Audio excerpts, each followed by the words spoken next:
서부지법 폭동과 미국 의사당 폭동, 미국이 전수한 폭동. 1월 19일 서울 서부지방법원에 폭도가 난입했습니다. 윤석열에 대해 구속영장이 발부된 것을 반대하며 법원을 습격한 이들은 경찰과 기자, 민간인을 폭행하고 법원 시설을 파괴했으며 심지어 방화까지 시도했습니다. 헌정 이래 처음 일어난 폭동에 많은 이들이 충격을 받았습니다. 물론 과거에도 구구 집단이 난동을 부린 일은 있었지만 이번처럼 심각한 수준에 이른 적은 없었으며 특히 국가기관이 대상이었다는 점에서도 유례가 없는 일이었습니다. 어떤 사람들은 서부지법 폭동을 두고 우연히 일어났다거나 몇몇 흥분한 사람들의 실수로 일어난 사건 정도로 취급합니다.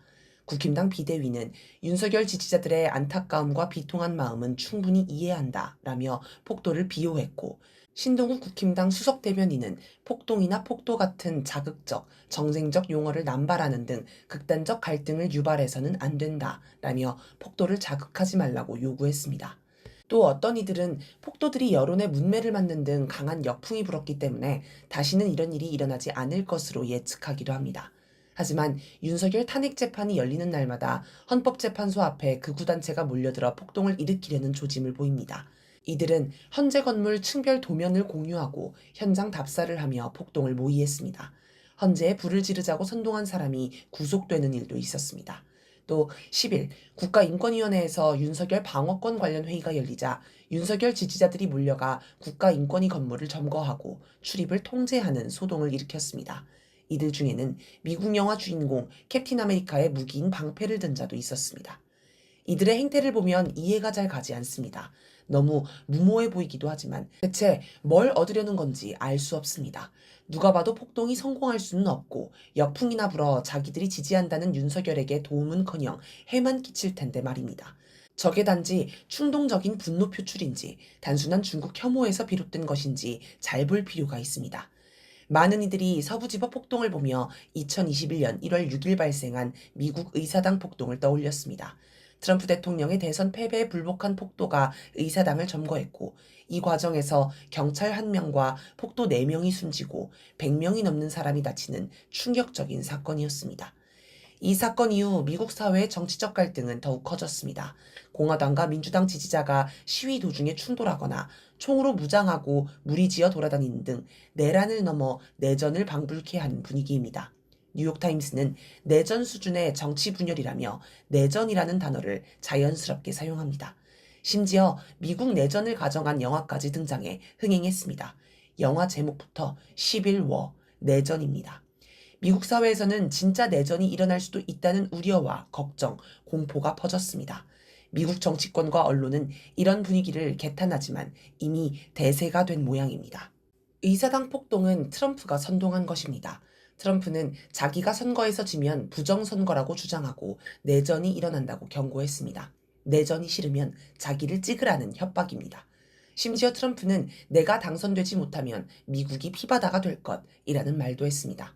사실 이 말은 미국 경제가 불황에 빠진다는 말이 와전된 것인데, 평소 트럼프의 언행 때문에 사람들은 트럼프가 내전을 일으키겠다는 말로 믿었습니다. 실제로 많은 미국인은 트럼프가 낙선하면 내전이 일어날 것으로 여겼습니다. 미국 내 여론조사에 따르면 49%가 대선 결과를 부정하고 폭력이 있을 수 있다고 답했습니다. 국제위기그룹은 보고서를 통해 트럼프가 당선되면 조직적인 폭력 가능성이 줄어들지만 해리스가 승리할 경우 트럼프와 그의 지지자들이 4년 전과 같이 정당성을 부정하는 위험한 시나리오를 택할 수 있다라고 경고했습니다. 또 미국 내에서 트럼프의 선동에 호응하는 무리도 속속 등장했습니다. 큐어논, 프라우드 보이스, 총기 소유권 그룹, 부걸루, 아톰바펜 사단, 애국전선, 미국 우선주의를 지지하는 여성들 등이 대표적입니다. 또 주마다 극우 민병대가 있습니다. 이들 극우 조직은 대낮에 무기를 들고 행진하기까지 합니다. 미국 민주당은 트럼프가 이들 극우 무장 조직을 북돋았다고 비판합니다. 트럼프를 반대하던 미국 국민은 트럼프 지지자들이 폭동을 일으킬까 두려워 대결을 피했습니다. 내전이 일어나느니 차라리 트럼프가 대통령 되는 게 낫겠다고 여겼고, 이 결과 트럼프가 대선에서 승리했습니다. 물론 트럼프를 어떻게든 막아야 한다고 생각한 세력도 있습니다. 이들은 지난해 여러 차례의 암살을 시도했습니다. 7월 13일 펜실베니아주에서 트럼프를 저격했으나 상처만 입히고 미수에 그친 사건이 있었고, 9월 15일 플로리다주의 골프장에서 트럼프를 저격하려고 잠복해 있다가 경호원에게 체포된 사건이 있었습니다. 또 9월 18일엔 트럼프의 차량 행렬을 저격한다는 첩보를 비밀 경호국이 입수했고 일주일 뒤에는 트럼프의 차량 행렬 뒤를 무인기가 추격하는 걸 목격한 경호원이 전파 무기로 무력화하는 일도 있었습니다. 이후 트럼프 측은 이란이 트럼프 전용기를 격추할 수 있다는 우려로 전용기에는 다른 사람들을 태우고 본인은 다른 비행기를 타는 일도 있었습니다. 미국은 성공해도 한국은 실패한다. 미국 내 극우화 움직임이 한국에도 그대로 나타나고 있습니다. 미국 의사당 폭동과 유사한 서부지법 폭동이 일어나더니 이제는 극우 폭력단체의 등장과 유사하게 백골단이 등장했습니다. 이들은 군부 독재 시절 민주화 시위를 잔인하게 진압하던 상징인 백골단의 이름을 그대로 가져와 국회에서 내전을 일으킬 수 있다고 협박하며 공포감을 조성했습니다. 이들의 목적은 판을 뒤집자는 것입니다. 12.3 내란으로 위기에 몰리자 공포감을 조성해 국면을 전환하려고 합니다. 트럼프가 대선에서 패배하자 폭동을 선동해 미국인을 공포에 몰아넣어 결국 재집권한 것을 그대로 따라하고 있습니다. 그래서 윤석열이 파면되면 대혼란이 벌어지고 피바람이 불 거라고 협박하는 것입니다. 공포 분위기를 조성해 전국 주도권을 쥐려고 한 건 이미 몇 년 전에도 있었습니다. 2023년 7, 8월 수도권에서 묻지마 살인이 연달아 발생하자 갑자기 도심 한복판에 총으로 무장한 경찰 특공대와 장갑차가 등장했습니다. 순찰하는 경찰만 늘려도 충분한 일에 무장 경찰과 장갑차를 동원한 걸 두고 많은 이들이 위압감을 느꼈습니다. 윤석열은 폭력을 더 큰 폭력으로 막아 사회적 분위기를 제압하려 했습니다. 지금도 마찬가지입니다. 탄핵을 바라는 국민을 묻지마 살인마 취급하는 것입니다. 폭동과 난동으로 공포심을 일으켜 헌재를 압박하려는 것입니다. 처음에는 12.3 내란을 확실히 제압해야 한다고 여기던 사람들도 극도의 혼란에 위기를 느끼고 차라리 윤석열을 풀어주더라도 빨리 전국이 안정되기를 바라도록 만들려는 것입니다. 문재인 정권 당시 적폐 세력은 이른바 한남으로 공격받던 20대 남성을 앞세워 정부, 여당을 공격했습니다. 또 여성 문제를 무기로 민주 진보 세력을 공격해 위축시키고 분열시켰습니다.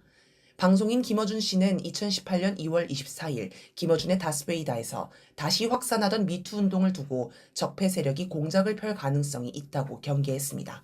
그는 피해자들을 준비시켜 진보 매체에 등장시켜야겠다. 문재인 정부의 진보적 지지자들을 분열시킬 기회다라고 이런 식으로 적폐들의 사고가 돌아가는 것이라고 했습니다. 그리고 실제로 자유한국당, 현 국힘당 여성 의원들이 성폭력 문제를 문재인 당시 대통령과 엮으려고 시도하는 일이 발생했습니다.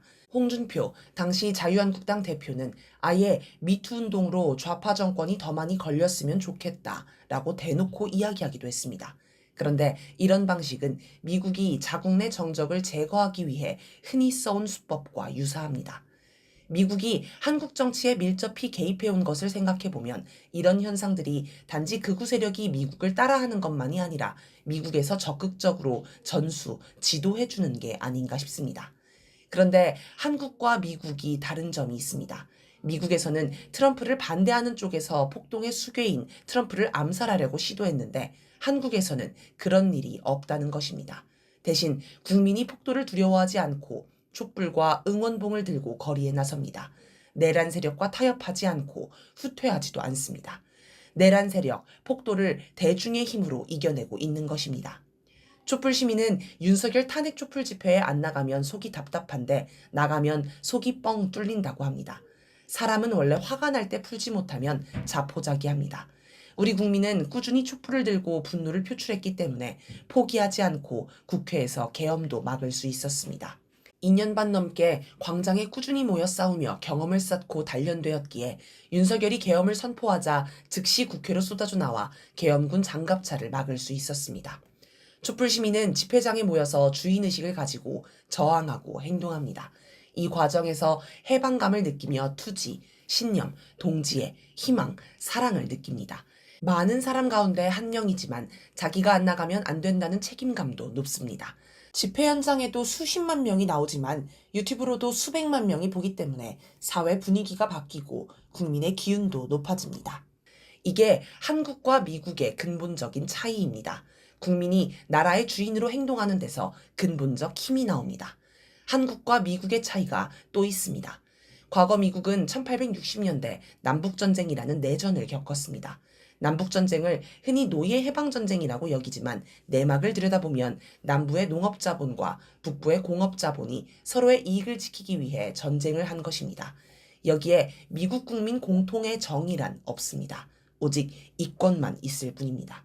지금도 미국은 민주당과 공화당의 싸움, 진보와 보수의 진영 싸움이라고 얘기하지만 실체를 보면 군수자본, 금융자본, 정보통신자본, 석유에너지자본이 서로 자기 이권을 걸고 싸우는 것입니다.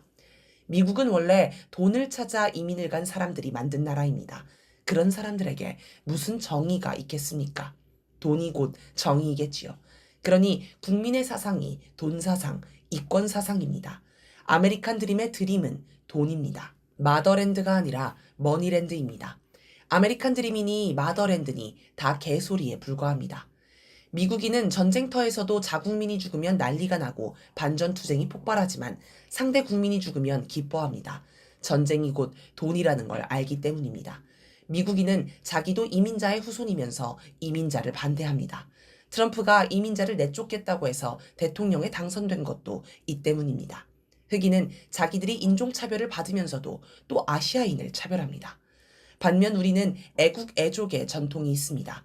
이순신 장군이 의병과 승병이 특정 계급계층의 이익을 위해 싸운 게 아닙니다. 동학혁명도 농민이 일으켰지만 척양척외, 보국안민을 내걸고 싸웠습니다. 척양척외란 외세를 몰아내자는 것이고 보국안민이란 나랏일을 돕고 백성을 편안하게 한다는 뜻입니다. 농민의 이익이 아닌 나라의 이익을 앞세운 것입니다. 4.19 혁명도 5.18 항쟁도 6월 항쟁도 애국 애족의 운동이었습니다. 그리고 이 전통이 촛불로 이어졌습니다. 좌우 대립이 아니라 상식과 비상식의 싸움, 국민 대 반국민의 싸움입니다. 애국과 매국의 싸움입니다. 그래서 미국이 전수해준 서북청년단, 백골단, 폭도의 난동은 실패할 것입니다. 미국은 성공해도 한국은 실패합니다.